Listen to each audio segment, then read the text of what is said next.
Assalamualaikum warahmatullahi Bismillah walhamdulillah wassalatu wassalamu ala rasulillah amma ba' Pertama kita bersyukur kepada Allah Subhanahu wa taala kerana dengan izinnya kita dapat pada pagi ini bertemu dalam seminar Fiqh Bencana 2022 anjuran Jabatan Mufti Negeri Perlis dengan kerjasama Majlis Agama Islam dan Adat Istiadat Melayu Perlis MAIPS.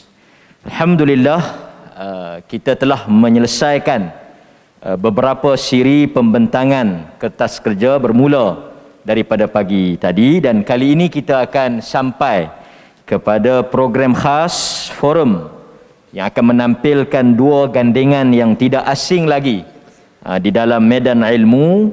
Di sebelah kiri saya Al-Fadil Dr. Rozaimi Ramli, ahli jawatan kuasa fatwa Negeri Perlis. Di sebelah beliau juga tidak asing lagi yang berbahagia Al-Fadil Ustaz Hisham bin Datuk Dr. Muhammad Radi, merupakan pensyarah kanan Akademi Pengajian Islam Kontemporari Universiti Teknologi Malaysia ASIS UiTM, yang juga merupakan ahli panel Kajian Syariah Negeri Perlis.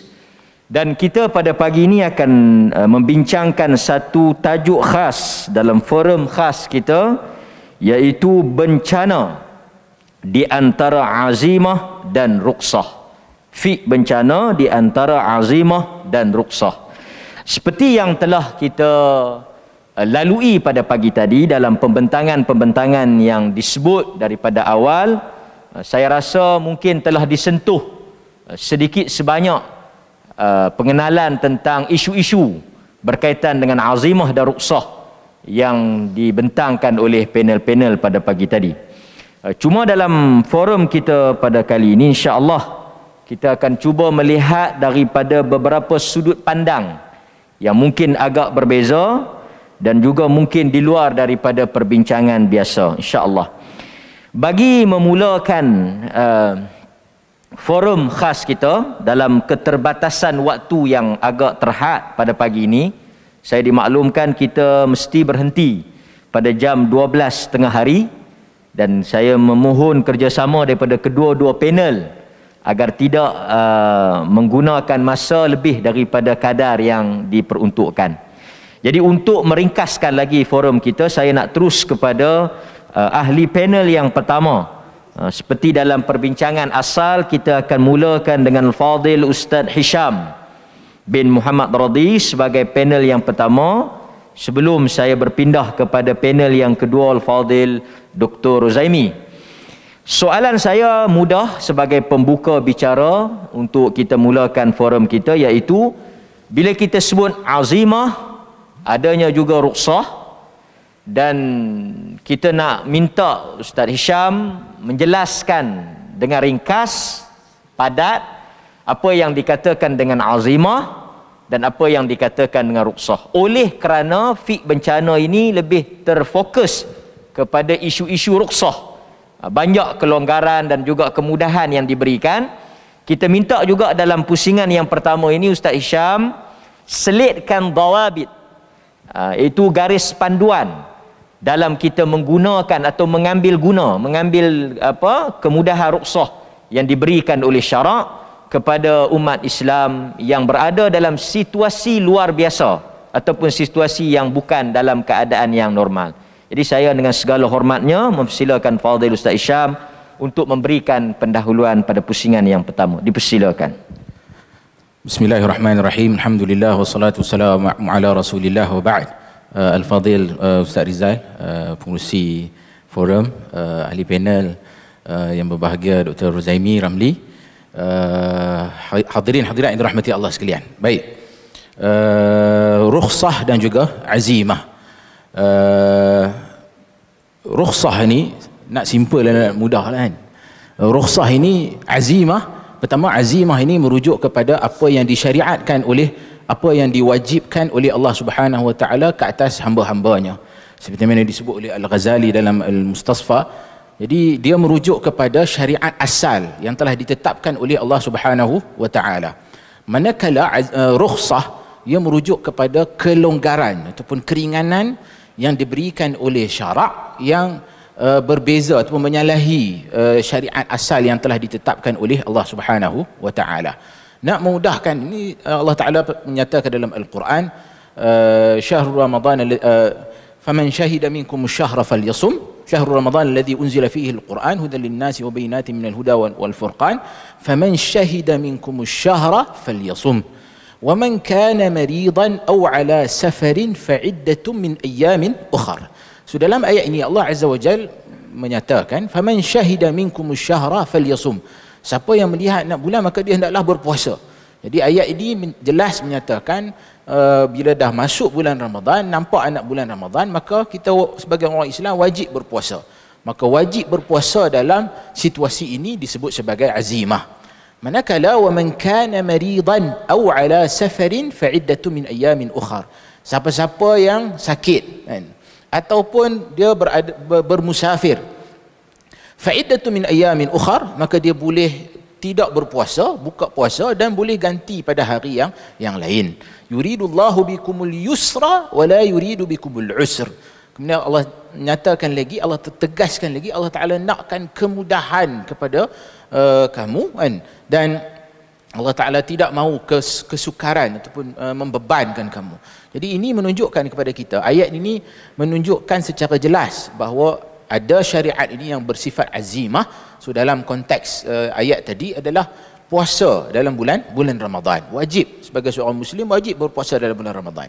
Namun begitu adanya rukhsah, kelonggaran, keringanan yang diberikan oleh syarak disebabkan oleh uzur, sebab tertentu. Dan uzur dalam kategori ini, dalam situasi ini disebutkan marid, iaitu orang yang sakit. So nak sebut juga kaitan dengan dawabit dan sebagainya yang disebutkan oleh yang ditanya oleh pengusi tadi.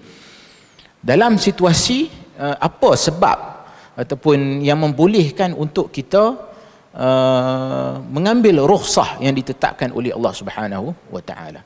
Antaranya adalah sakit. So dalam situasi kita sakit ini ada beberapa rukhsah yang diberikan oleh syarak. Antaranya adalah orang yang sakit dia boleh untuk tidak berpuasa kan. Tidak berpuasa bila mana dia dalam keadaan sakit, ataupun bila mana dia bermusafir maka dia dibolehkan untuk tidak berpuasa. Dan dalam situasi sakit juga seseorang dibenarkan untuk menjamakkan salat jika ada keperluan ke arah itu dan juga situasi tersebut. Jadi keringanan juga diberikan bila dalam situasi sakit ni kita nak taharah, kita nak berwuduk ataupun nak ambil pilihan tayammum dan sebagainya. Jika majoriti anggota wuduk kita tidak boleh untuk kita mengambil wuduk seperti mana orang-orang yang normal. Baik. Kemudian yang kedua adalah darurah. Darurat juga adalah sebab untuk seseorang itu diberikan rukhsah ataupun keringanan. Umpamanya dalam Al-Quran Allah Azza wa Jalla menyatakan famanitturra ghaira baghin wala 'adin fala ithma alaih, merujuk kepada hukum aklul maitah. Kita makan bangkai bila dalam keadaan terdesak maka kita perlu. So situasi terdesak ataupun darurat tersebut membolehkan kita untuk makan sesuatu yang diharamkan oleh Allah Subhanahu wa taala. Dan daripada situ juga timbulnya kaedah ad-darurat tubihul mahdhurat. Darurat itu mengharuskan perkara-perkara yang dilarang. Jadi dalam situasi darurat, benda-benda yang asalnya haram boleh bertukar hukumnya menjadi halal disebabkan oleh situasi tersebut. Namun begitu, kaedah itu bukannya alal itlaq macam tu saja, tak. Bukannya secara mutlak begitu. Ia juga dikawal dengan kaedah yang lain. Ad-daruratu tuqaddar biqadariha. So dalam dawabit, macam mana kita nak mengambil rukhsah ni, kita kena juga mengambil kira darurat ni diukur pada kadarnya. So sebab itu Allah Taala nyatakan dalam Al-Quran famanitturra ghaira baghin wala 'adin. Maksudnya kalau ada keperluan untuk dia nak makan benda yang haram, so ambil pada kadar yang sepatutnya sahaja, pada kadar untuk menghilangkan lapar, sekadar itu sahaja kan. Tak bolehlah dah kata boleh ni, kira nak makan tak ada pilihan. Hanya ada khinzir saja. Takkanlah nak buat gulai, nak bakar, nak apa dan sebagainya. Ambil pada kadar yang perlu saja. Seperti mana yang ahli panel kita sebut dalam kes banjir tadi, kalau ada keperluan, dia dalam keadaan terdesak, lapar. Jadi tak ada pilihan lain melainkan dia terpaksa ambil barang yang makanan yang bukan milik dia. So pecah masuk kedai ke, seperti yang telah berlaku baru-baru ni. Jadi dia boleh untuk ambil benda makan untuk menghilangkan lapar pada situasi tersebut. Sebab itu dia kata ad-daruratu tuqaddar biqadariha. Jadi dia tak boleh melampau. Dah ambil roti, kemudian pergi ambil pula microwave ke itu, oven, ambil handphone, ambil semua benda yang tak ada kaitan pun dengan situasi darurat tersebut. Jadi ini tak sepatutnya dilakukan. Dan satu lagi yang penting sebagai dawabi untuk kita ambil rukhsah ni adalah kita kena ada ilmu, kan? Kita kena tahu situasi tersebut, apa pilihan yang ada, apa option yang telah diberikan oleh para fuqaha, dan satu lagi adalah taqwa kita kepada Allah Azza wa Jalla. Sebab itu Allah Taala berfirman, fattaqullaha mastata'tum. Kita bertakwa pada Allah pada kadar kemampuan yang kita ada. Baginda sallallahu alaihi wasallam bersabda, idza amartukum bi amrin fa'tu minhu mastata'tum. Yakni kita bila diperintahkan oleh Allah untuk melaksanakan sesuatu perintah, maka kita buat mengikut kadar kemampuan yang kita ada, dan ia mesti diasaskan kepada takwa. Tidak boleh kita menganggap bila dah ada rukhsah ni maka kita ambil mudah dalam semua benda sehingga masuk pula bawah kategori mencari rukhsah atau mencari keringanan yang dilarang oleh syarak. Wallahu a'lam. Okey, alhamdulillah, pusingan yang pertama tadi jelas tentang ta'rif ataupun definisi apa yang dikatakan dengan azimah dan rukhsah, dan juga garis panduan seperti yang disebut oleh Ustaz Isyam tadi, dalam keadaan sakit umpamanya, darurat, dan juga yang ditutup dengan ilmu. Jadi jelas kepada kita ini merupakan satu kemudahan yang bukan direka-reka atau sengaja dicipta oleh para ulama, tetapi ia merupakan anugerah dan juga kelonggaran yang diberikan oleh Allah Subhanahu wa taala. Soalan yang kedua, dia berhubung kait dengan apa yang disebut oleh Ustaz Isyam tadi. Saya nak mohon penjelasan daripada panelis yang kedua, Dr. Rozaimi. Bila kita dengar bahawa rukhsah adalah kelonggaran yang diberikan oleh syari', yakni Allah Subhanahu wa taala, kita pernah jumpa hadis yang mana Sayyidina Umar menyebut bahawa ini merupakan sedekah daripada Allah. Dia meriwayatkan daripada Nabi, ini merupakan sedekah daripada Allah, maka ambillah sedekah tersebut. Tapi ada persepsi di kalangan sebahagian masyarakat, sebahagian pihak yang menyatakan semakin payah atau semakin susah kita melakukan suatu amalan itu, semakin banyak pahala yang kita dapat, atau semakin kuat iman kita. Sehingga kan ada di kalangan masyarakat yang mereka tidak mahu jamak atau tidak mahu qasar, dengan alasan bahawa sekarang dah banyak surau, dah banyak fasiliti untuk kita berhenti semayang, dan lebih baik kita semayang tamam daripada kita semayang qasar, lebih baik kita susah daripada mudah dan sebagainya. Hingga ada yang tidak mahu mengambil benda yang mudah kerana dianggap bahawa kurang pahala ataupun kurang iman. Semakin payah semakin nampak hebat pula pada tanggapan dia. Mungkin Dr. Rozaimi dapat memberikan pencerahan dan pengharmonian di atas salah persepsi ini. Jadi saya dengan segala hormatnya persilakan. Assalamualaikum warahmatullahi wabarakatuh. Alhamdulillah, wassalatu wassalamu ala Rasulillah wa ala alihi wa sahbihi wa man walah. Ashhadu an la ilaha illallah wahdahu la syarika lah, wa ashhadu anna Muhammadan abduhu wa rasuluh. Allahumma salli wa sallim ala Muhammad wa ala alihi wa sahbihi ajma'in, amma ba'd. Terima kasih kepada moderator program, sahabat saya Ustaz Mat, kita panggil kan, Ustaz Mat Rizal. Sahabat saya juga Ustaz Isyam, panelis yang pertama. Pertama saya nak minta maaf, saya lewat sikit sebab saya orang baru di Perlis ni. Jadi jalan tak apa nak pandai. Ikut map, dia bawa saya pergi, saya dekat sini dia tadi, isi minyak dekat Petronas. Tekan map, dia bawa pergi ke Husmat Kangar belah sana tu. Ustaz Mat kata itu salah jalan tu. Jadi jangan percaya sangat dekat Google ni kan. Ni semua mereka sudah lama merancang. Kita je yang lalai. Baik, balik pada persoalan kita pada pagi ini, iaitu memang ada satu tanggapan di kalangan masyarakat, bukan kata hanya orang Melayu, bahkan kalau kita melihat di zaman Nabi SAW pun ada kecenderungan itu. Kalau kita melihat kepada Sahih Al-Bukhari umpamanya, ada satu hadis daripada Aisyah radhiyallahu anha.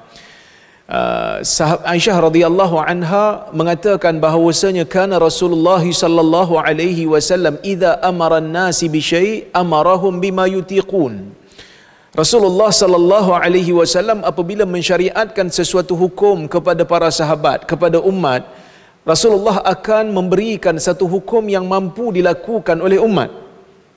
Kerana syariat ini selari dengan fitrah manusia yang dipanggil sebagai Al-Hanifiyatus Samhah, agama yang berdiri di atas tauhid dan agama yang berdiri di atas kemudahan, memberikan kemudahan kepada umat.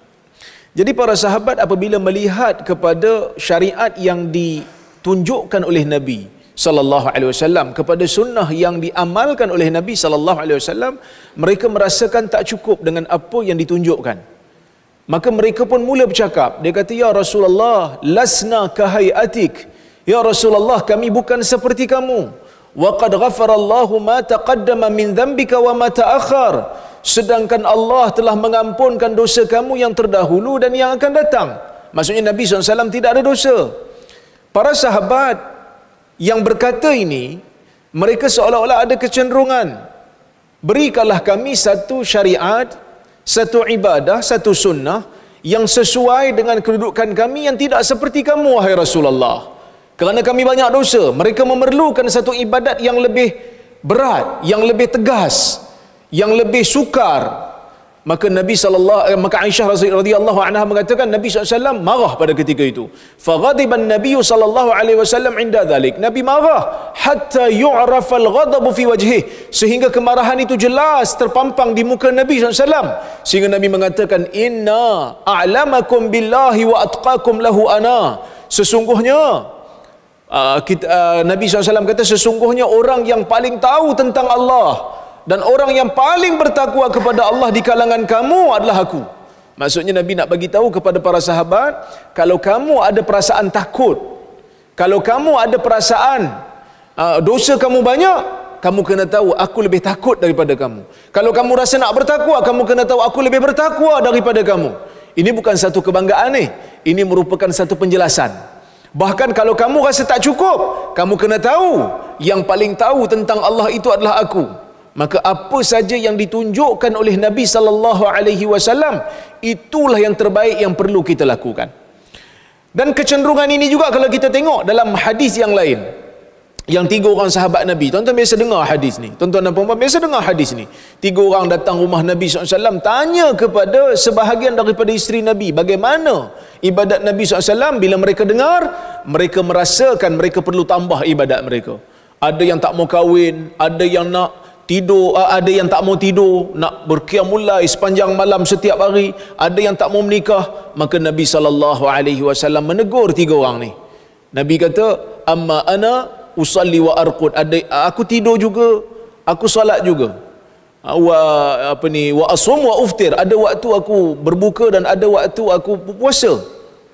Wa atazawwajun nisa, dan aku juga menikah dengan perempuan. Faman raghiba an sunnati falaysa minni. Siapa yang benci kepada sunnahku, maka tak suka kepada sunnahku, maka bukan daripada kalanganku. Kecenderungan ini memang ada. Tetapi kalau kita tengok dalam hadis yang lain, Nabi sallallahu alaihi wasallam menyebut kepada Aisyah radhiyallahu anha, Nabi ada mengisyaratkan tentang kesukaran. Ajruki ala qadri nasabik. Pahala kamu, wahai Aisyah, bergantung kepada kadar kesusahan kamu. Di dalam riwayat yang lain, ada juga dinyatakan tentang satu hadis, al-ibadatu fil haraj kahijratin ilai, dalam hadis Muslim. Ibadah pada waktu kacau bilau, ibadah pada di akhir zaman waktu orang tandak pada agama, pahalanya seperti berhijrah kepadaku. Bahkan kalau kita tengok, golongan muhajirin dan ansar juga diberikan kelebihan itu disebabkan oleh pengorbanan mereka yang sukar. Muhajirin pergi hijrah, Ansar pergi bantu orang Muhajirin, yang kita hari ini tak mungkin dapat tiru lah. Kan yang kita hari ini mungkin tak dapat tiru pun. Bahkan di dalam hadis ada sahabat-sahabat yang diberikan oleh Allah Azza wa Jal dengan kelebihan-kelebihan yang tak sama dengan orang lain. Abu Bakar punya kelebihan tak sama dengan sahabat yang baru masuk Islam seperti Jarir bin Abdullah Al-Bajali, kerana pengorbanan mereka yang lebih awal. Sebab itu Nabi kata, la tasubbu ashabi fa walladhi nafsu Muhammadin biyadihi law anfaqa ahadukum mithla Uhudin dhahaba ma balagha mudda ahadihim wala nasifa. Kamu jangan cela sahabatku, kerana demi Tuhan yang diriku berada di tangannya, kalau salah seorang daripada kamu meninfakkan emas sebesar bukit Uhud, kamu tidak akan dapat menandingi pemberian sahabat walaupun hanya dengan walaupun hanya dengan satu tadahan tangan ataupun separuh. Kenapa? Kerana pengorbanan, kerana kadar kesusahan tak sama. Kita bagi 1000 di zaman ni dengan sahabat bagi nilai yang sama pada zaman itu tak sama. Jadi dia menjadi satu polemik. Susah ni kok mana yang kata bagus? Maka bila balik kepada isu rukhsah dan azimah, para ulama berbeza pendapat. Mana satu yang bagus ini? Rukhsah ke azimah? Ada dua mazhab lah. Satu mazhab kata azimah lah bagus. Sebab apa azimah bagus? Azimah bagus sebab dia kata yang ni yang asal. Sebab sebelum adanya uzur, seperti mana yang Ustaz Isham sebut tadi lah, dengan daruratnya, dengan safarnya, dengan permusafirannya, dengan sakitnya, sebelum ada yang tu, dia pergi kepada azimah. Maka azimah ni lah bagus. Sebab azimah ni yang asal, yang ni yang Tuhan suka. Ada juga alasan lain yang mazhab ni pegang, dia kata sebab yang ni untuk semua manusia yang tidak ada uzur. Kalau rukhsah bagus, dah tentu Allah Ta'ala suruh buat rukhsah dulu. Tapi orang yang tak ada peruntukan rukhsah, dia kena buat azimah. Ini mazhab yang pertama lah. Mazhab yang kedua, mereka kata rukhsah lah bagus. Sebab apa rukhsah bagus? Mereka kata sebab Allah Ta'ala tak suka susah. Dalam Al-Quran, Allah Subhanahu Wa Ta'ala dalam banyak ayat, Allah Subhanahu Wa Ta'ala menyebutkan Allah Ta'ala tak suka syariat ini menjadi sukar. Yuridullahu bikumul yusur. Allah Ta'ala suka kepada kamu itu kemudahan. Wala yuridu bikumul usur. Allah Ta'ala tak suka akan kesukaran dan kesusahan. Jadi walaupun hukum rukhsah ini tak melibatkan semua, tapi kalau kena pada satu orang, dia kena ambil. Kenapa? Kerana ini merupakan sedekah daripada Allah Subhanahu Wa Ta'ala, merupakan hadiah yang Allah Subhanahu Wa Ta'ala berikan. Kemudian mazhab yang kedua yang kata rukhsah ni bagus, sebab dia kata rukhsah ni kalau tak ambil, boleh menjadikan seseorang itu berada dalam keadaan sa'amah atau malal. Menjadi, orang kata apa, jadi macam malas nak beramal sebab jadi susah. Kan? Jadi sukar. Maka ini dua mazhab. Jadi kalau tuan-tuan tengok, memang dua mazhab ni memang ada lah. Tetapi dengan penelitian terhadap rukhsah syarak, bila kita tengok sebenarnya rukhsah ni, kita tak boleh buat satu kaedah yang muttaradah, tak boleh buat satu standard yang umum. Rukhsah secara umum lebih baik daripada azimah, ataupun azimah secara umum lebih baik daripada rukhsah. Kena pergi step by step. Kerana rukhsah ini ada yang wajib. Rukhsah ada yang wajib. Umpamanya orang yang tadilah, dia tak boleh tak ada makanan, kalau tak makan boleh mati.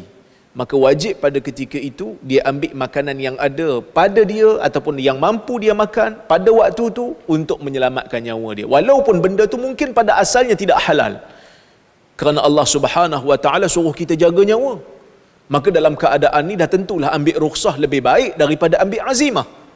Kerana azimah itu tak boleh makan bangkai, tak boleh makan babi.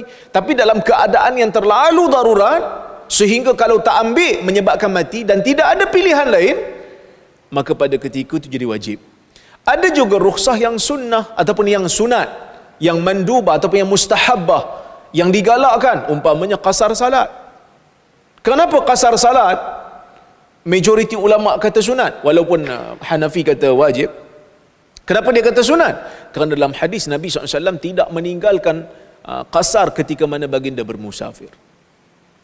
Maksudnya qasar salat yang salat dua tu lebih banyak pahala bagi orang yang bermusafir daripada salat 4, kecuali kalau dia bersalat dengan imam yang tamam lah.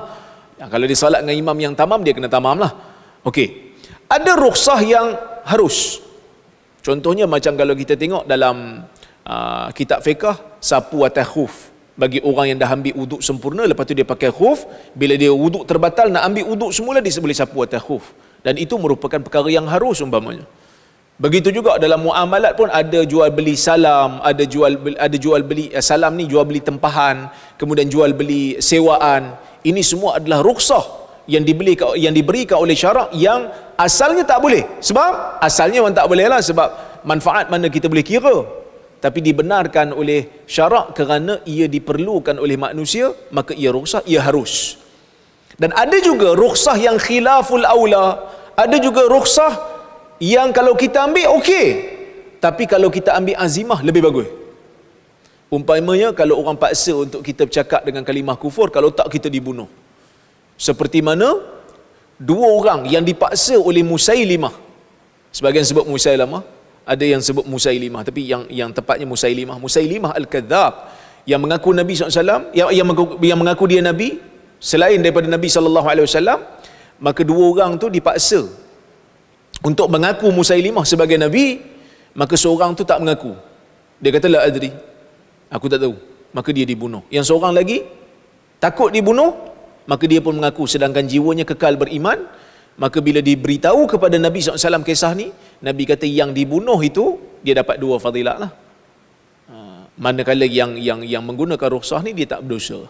Maka ini merupakan satu kaedah. Baik, kita balik pada isu balik sebelum saya nak tamatkan hari ini. Yang pertama, bab rukhsah dengan azimah perlu melihat kepada setiap qarinah ataupun setiap rukhsah itu case by case. Ada rukhsah yang lebih baik daripada azimah, ada azimah yang lebih baik pada rukhsah. Itu yang pertama. Yang kedua, apabila kita telah dapat sesuatu dalil, dalam masalah ni dalilnya, dalam masalah ni dalilnya, dan perbuatan itu masyru' di tempat itu, maka sesiapa yang mengamalkannya dan menghadapi kesukaran demi mengamalkannya, dah pastilah kesukaran ataupun bebanan itu akan diberikan oleh Allah Subhanahu wa taala ganjaran, kerana bebanan itu tak sama dengan bebanan orang lain dalam mengamalkan dalil itu ataupun dalam mengamalkan sunnah itu. Itulah lebih kurang, wallahu a'lam. Alhamdulillah, jelas juga pengharmonian di antara memilih azimah dan rukhsah. Tidak semestinya orang yang mengambil rukhsah itu bersikap cuai ataupun memilih sesuatu yang mudah. Tapi ada satu isu yang kita nak minta Ustaz Hisham respon. Tadi kita dah dengar daripada pagi tadi sampailah kepada forum ini tentang bagaimana adanya bab rukhsah, iaitu diberikan kemudahan dan kelonggaran. Tetapi di sana ada bab yang dibincangkan oleh para ulama, iaitu wujudnya suatu keadaan, situasi, golongan yang mengambil kesempatan. Mengambil kesempatan di atas kemudahan ini. Agama itu mudah, syariat itu mudah, ada kelonggaran, tapi dia mencari-cari kemudahan. Dia mengambil mudah. Mempermain-mainkan agama atau tatabbu' rukhas. Sehingga dia ambil yang nu, dia ambil yang ni, dia ambil yang tu, akhirnya agama jadi satu yang dipermain-mainkan. Bagaimana kita nak membezakan di antara mengambil rukhsah yang masyru' yang disyariatkan, yang dibenarkan, dengan sikap tatabbu' rukhas yang dicela ataupun dilarang ini? Dipersilakan. Bismillah, wassalatu wassalamu ala rasulillah wa ba'd. Hadirin hadirat yang dirahmati Allah sekalian, tatabbu' rukhas ni merujuk kepada para ulama bila membincangkan tentang hal ini. Tatabbu' rukhas merujuk kepada mereka yang memilih ataupun mencari-cari pandangan ulama yang paling ringan dan juga paling mudah, dan dorongan dia ke arah nak buat benda tu adalah hawa, maknanya untuk memenuhi hawa nafsunya. Jadi dia ni kalau boleh bila tanya soalan dekat mufti ataupun ustaz-ustaz dan sebagainya, dia nak cari pandangan kalau boleh nak bagi boleh benda yang diperselisihi oleh para ulama, benda tu boleh ke tak boleh, kan? Jadi dia mencari-cari pandangan yang membolehkan, dan dorongan dia ke arah itu adalah hawa nafsunya.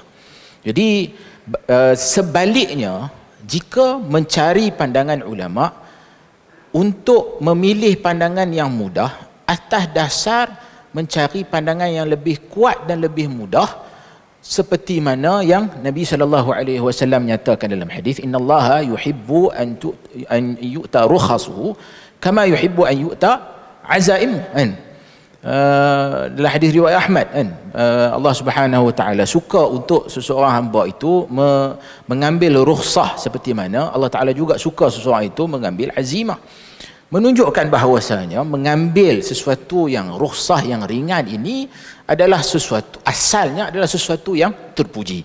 Walau bagaimanapun, apabila dorongan kita ke arah mencari pandangan yang memudahkan diri kita itu adalah hawa nafsu, maka ini yang termasuk di antara tatabbu' rukhas yang tercela. Dan dalam hal ini kita boleh lihat dalam contoh moden pada zaman hari ini, kalau boleh saya sebut, dalam masalah pelaburan yang melibatkan forex trading contohnya, kan? Ni zaman lah ni orang ialah mencari alternatif pendapatan dan sebagainya. Ada yang buat kelas saham, tak handsome tak apa, janji kaya dan macam-macam lagi lah. Maknanya kegairahan orang untuk mencari sumber pendapatan yang alternatif. So ada juga orang buat kelas forex trading. Saham tu masalah lain, ni forex trading ni. Jadi forex trading ni kita dapati pakar-pakar dalam bidang fiqh muamalat ni, perbankan Islam dan sebagainya, telah pun mengeluarkan fatwa dalam hal ini bahawasanya ia haram. Kerana ada unsur manipulasi, ada unsur riba dan macam-macam lagi asas dalam bab ni. Jadi kita ni yang nak terlibat dalam pelaburan ini, pada peringkat awal kita tak tanya dah. Kita tak pergi tanya dulu boleh ke tak boleh. Yang penting kita nampak yang ni satu peluang untuk dapatkan sumber pendapatan, lalu kita pun masuk. Ada orang buat kursus dan sebagainya, kita pun masuk. Dan celah-celah tu pula kita nampak ada orang-orang yang mempunyai latar belakang agama, mereka juga terlibat dalam pelaburan forex ni. Lalu kita pun kata, oh ada ustaz, ada tokoh agama join, jadi apa salahnya? Lalu kita pun join. Kemudian bila dah keluar fatwa dalam hal ini, lalu kita pun rasa macam tak kena, kan? Rasa apa? Mengkelan. Orang ni mengkelan lah. Sebab bila dah terjebak dalam hal ni, tiba-tiba keluar fatwa kata haram dan sebagainya, lalu kita pun cari ada tak pandangan yang membolehkan. Lalu kita cari, tengok ada tokoh, oh ada ustaz ni nampak gaya macam dia sokong, dan dia pula mempunyai background agama yang nampak gaya macam bagus. Lalu kita pun tanya pandangan dan dia kata boleh, tak ada masalah apa, kan? Lepas tu kita pula tengok, saya tengok baru ni ada seorang pendukung forex ni, dia boleh kata dalam waktu kita trading tu, kita klik buy ataupun sell tu, dia hanya klik tu bermaksud tukar, dia bukannya bermaksud jual beli dan sebagainya. Dia cuba corner dengan corner punya rapat punya corner lah, kita kata, kan, untuk nak membolehkan juga, kan, bahawasanya forex trading ni adalah satu urus niaga yang diharuskan. Jadi inilah yang termasuk dalam tatabbu' rukhas, yang mana sepatutnya sebagai seorang muslim dia bertakwa kepada Allah Azza wa Jalla dalam soal urusan mencari rezeki, mencari pendapatan. Dan sebelum dia nak melibatkan diri dalam mana-mana pelaburan, sepatutnya dia tanya dulu kepada orang yang mempunyai kepakaran dalam bidang ini, bidang muamalat dan sebagainya. Tanya dulu, benda ni boleh ke tak boleh? Nak melabur dalam forex ke, nak apa, minyak tah mana-mana, kemudian macam-macam lagi sekarang ni, kan, bentuk-bentuk pelaburan yang ada. Jadi tanya dulu boleh atau tak boleh. Jadi bila dah dapat jawapan, maka kita peganglah dengan jawapan tersebut. Dan jangan pula bila dah terlibat lalu kita mula mencari mana-mana pandangan yang membolehkan ataupun nak bagi memudahkan kita, kan? Dan inilah yang termasuk dalam tatabbu' rukhas yang tercela. Dan kita seharusnya sebagai seorang muslim dalam bab seperti mana saya nyatakan di awal tadi, dalam bab bila melibatkan rukhsah ini, maka asas pertimbangan kita adalah takwa kepada Allah Subhanahu wa taala. Jangan disebabkan oleh asas kita adalah hawa nafsu, maka kita cuba untuk mencari pandangan-pandangan yang memudahkan kita atas dasar untuk memenuhi kepentingan kita. So golongan yang mengambil tatabbu' rukhas ni kita boleh katakan sebagai orang yang opportunis dalam beragama. Maksudnya dia nak cari mana-mana yang boleh memudahkan urusannya. Ini berbeza dengan individu yang nak mencari, contohnya dia adalah orang yang senantiasa menjaga salatnya, kemudian dia sakit, dia terpaksa mendapatkan rawatan di hospital. Maka bila dia dah masuk hospital, dia dalam keadaan sakit, dia cuba nak cari pandangan ulama, adakah ada ruang bagi dia ni yang boleh meringankan dia kan, melaksanakan ibadah salat khususnya. Ketika dia nak taharah, adakah boleh untuk dia contoh tangan berbalut, dia sapu sahaja di atas balutan tersebut dan mengambil wuduk pada anggota lain yang seterusnya. Begitu juga ada tak pilihan untuk dia nak jamak salat, mungkin jamak itu dalam bentuk jamak suri sahaja, maknanya dilewatkan pada waktu yang pertama kemudian diawalkan solat itu pada waktu yang kedua kan. Jadi dorongan dia ke arah mencari pandangan fiqh dalam bab ini adalah untuk memudahkan dia beribadah kepada Allah Subhanahu wa taala, bukannya tuntutan hawa, memenuhi tuntutan hawa nafsu. Maka inilah yang membezakan antara tatabbu' rukhas yang tercela dan tatabbu' rukhas dalam maksud mencari pandangan yang mudah berasaskan kepada dalil-dalil, dan kita bertanya kepada mereka yang berkeahlian. Wallahu a'lam. Okey, alhamdulillah.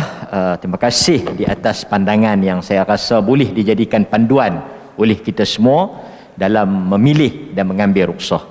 Akhir sekali kepada Al-Fadhil Dr. Ruzaimi bagi menjawab persoalan yang akan saya ajukan sekaligus menggulung forum kita dan seminar pada hari ini. Bila kita bercakap soal bencana alam ataupun bencana apa sekalipun, dia akan melibatkan isu ada dua persepsi. Setengah pihak kata ini musibah, setengah pihak kata inilah bala hukuman Tuhan. Kadang-kadang perkara ini berlaku pertikaian.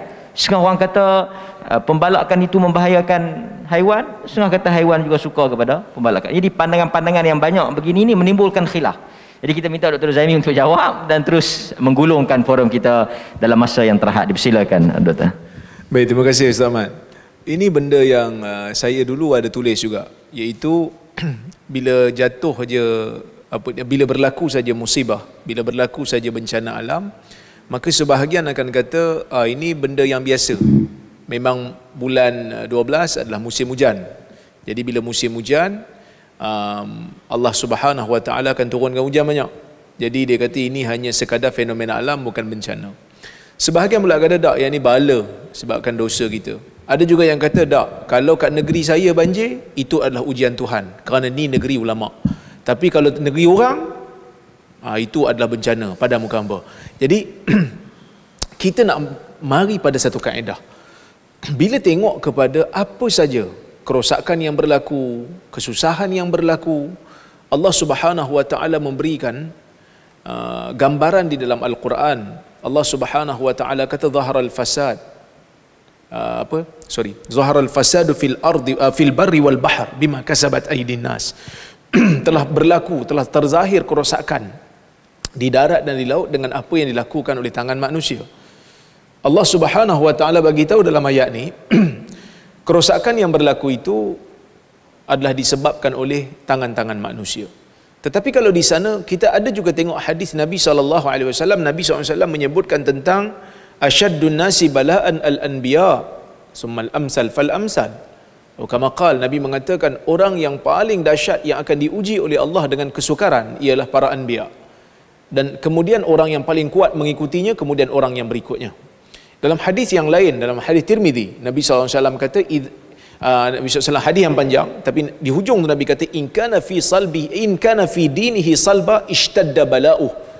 Kalaulah di dalam agamanya itu ada kekuatan, Allah Ta'ala akan kuatkan ujian kepadanya. Jadi kalau kita tengok dalam hadis, dalam ayat Al-Quran, Allah Subhanahu Wa Ta'ala ada mention bencana yang turun, balasan yang turun, kesusahan yang turun ada disebabkan oleh dosa manusia. Dan juga ada yang Allah Ta'ala turunkan untuk ujian pada manusia.